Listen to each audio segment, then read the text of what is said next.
Good Monday morning, ABC 10 meteorologist Brendan Minchef here with another look at what is now post-tropical storm Hilary. The final update from the National Hurricane Center came out at 2 a.m. this morning. There's where the center was. Winds still 35 miles per hour, moving off to the north at almost 30 miles per hour. At this point, it is no longer, again, it is a post-tropical storm, right? So it's no longer tropical in nature. It is becoming part of the overall weather pattern. But it is still bringing a lot of rain to parts of the northern and western United States, Nevada, Idaho, Oregon, Washington, and of course, here in Northern California as well. But let's look at where we started.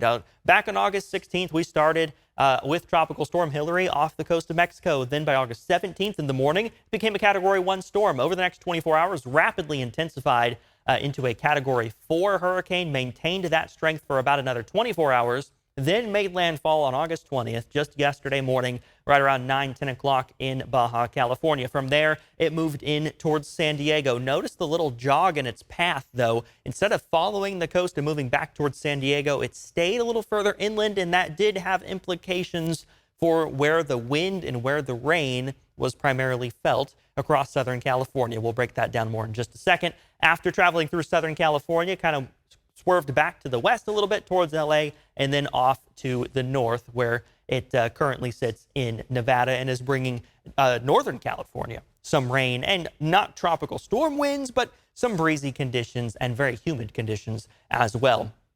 Sea surface temperatures, it started off in sea surface temperatures of 86 degrees Fahrenheit, more than enough to allow the storm to grow rapidly into a Category 4 hurricane. By the time it made it off the coast of Baja, it was in 72 degree Fahrenheit water, and waters off the coast of Southern California were 68 degrees Fahrenheit. So this is why we typically don't see storms hold together like this as they approach California, because the water just gets so cold by the time it gets up here. Let's look at those rainfall totals, and you can see the path that it took. That little jog back to the west did have implications for rain, but especially the fact that it didn't go right over San Diego as exactly forecast, as the thinking was with those consensus models. It actually came in a little bit further to the east. That's how these tropical systems work, is just a few miles difference. A few dozen, maybe 100, maybe 200 miles can make all the difference in terms of the impacts that certain locations see. So let's zoom in now to Southern California. Because of the path of the storm, the center of the storm followed this line. So the bulk of the rain, if you remember as we were looking at satellite yesterday, was north of the storm and east of the storm. So the fact that San Diego, Oceanside, Anaheim, Los Angeles, Santa Barbara, the fact that that coastline was on the west side of the storm meant they got less wind, and they also got a lot less rain than they had the potential to receive. Now, the places that were right under the storm, places that were north and east of the storm, such as Palm Springs, El Centro as well, right along the border, and then also just into the deserts, the really rural deserts, Death Valley.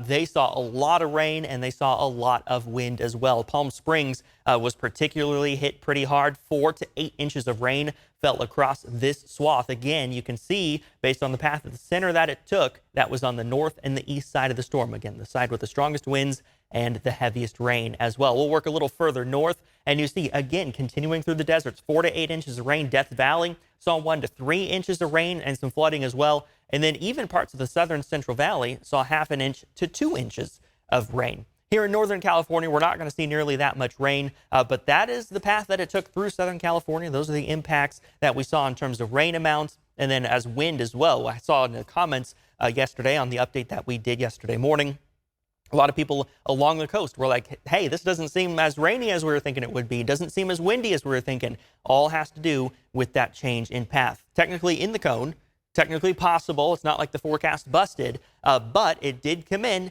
a little bit further to the east than it could have. And that is why, again, the coast did not see as much rain and as much wind as was possible with the storm. Other areas of Southern California certainly did. They were just the less populated areas and certainly out into the deserts as well.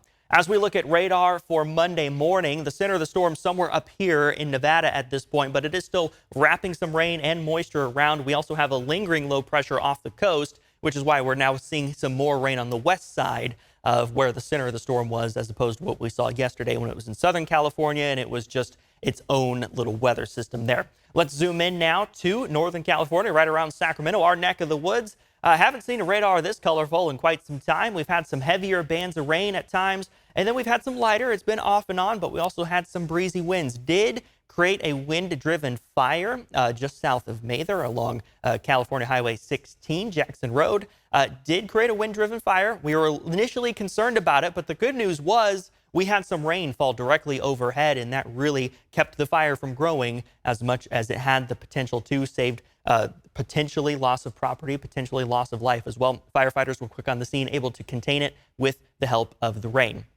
How much rain have we seen in Sacramento? Honestly, it has not been that much, but the average monthly rainfall for August in downtown Sacramento is 0.02 of an inch. As of the recording of this video, 0.03 of an inch has fallen in downtown Sacramento, with the potential to see another 100th or maybe 200th of an inch fall before the day is over. So as we look at August, it's not very much. It's very summery in August in Northern California. Typically, it is very dry typically as well. The average rainfall, again, 0.02 of an inch. We did surpass that, though. So as of this recording, we're at 150% of average, with the potential for just a little bit more to fall. As we look at Futurecast, the best rain chances for Northern California in the valley are certainly before lunchtime. After lunchtime, we start to dry out, clouds clear, we start to see some sunshine peeking in, but we do have some storms likely developing in the Sierra and potentially in the Southern Valley and foothills as well, which could try to work their way into the valley, which means our rain chance in Sacramento, in Stockton, and Modesto is not high,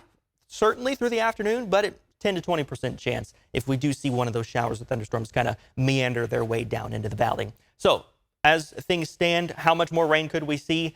I think less than 1/10 of an inch, certainly for areas along and then west of Interstate 5. The closer to the coast you are, the much less rain you will see. As you work your way into the foothills, could see up to 1/2 inch of rain total. And then in the high elevations, 1/2 inch to 1.5 inches of rain are still possible before this is all said and done. As we go through the daytime in Northern California today, 84 degrees is the high temperature. The average high for this time of year is 93 degrees, so cooler than average, but it will be a humid day. And we do keep those rain chances until we get in towards the evening hours tonight, and we'll have some cloud cover with us throughout the daytime as well. Windy out of the south. That'll be that humid wind through the morning hours. Then it becomes more westerly as we work through the late afternoon and into the evening hours. That'll be that delta breeze. It'll be a cooling breeze. We'll likely be in for a very nice evening today.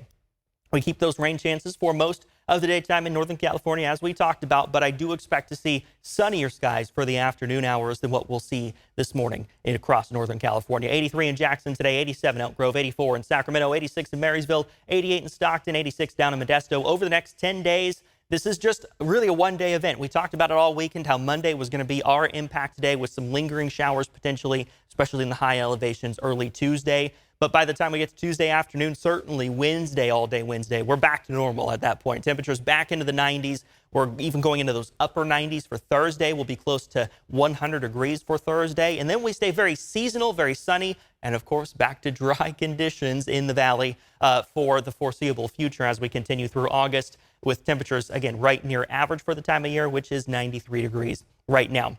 Thanks for staying with us during all of our hurricane and tropical storm Hilary updates. Don't forget to download the ABC 10 Plus app on your Apple TV, your Roku Fire TV. It is free. You can watch us anytime, get your forecast anytime. We do a lot of these in-depth forecasts. We also have our weather specials up there like mega flood, water wasted, and the ongoing California drought series, where we talk to experts about all things water and climate in California. Thanks for watching.